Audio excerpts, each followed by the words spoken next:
พันธุ์หอมแบงค่ะที่เก็บพันธุ์ไว้เอามาลงปลูกตอนนี้กำลังงามเลยค่ะ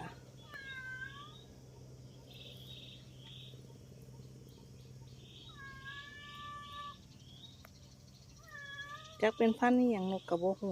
จักพันธุ์มันค่ะแต่ว่าเคยซื้อเพิ่นมากิโลละ180ค่ะ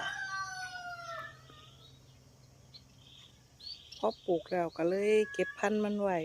เพราะรุ่นนี้เป็นรุ่นที่3แล้วค่ะพี่น้องงานยังงามอยู่คือเก่าเลยค่ะก็ได้ทั้งหมด3แปลงค่ะนี่แปลงที่2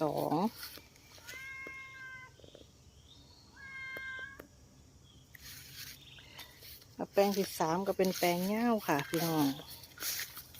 นี่ค่ะตอนนี้ก็6แน่ค่ะเพราะว่าตัดหญ้าบ่ทันไล่ตัดเป็นย่อมๆค่ะ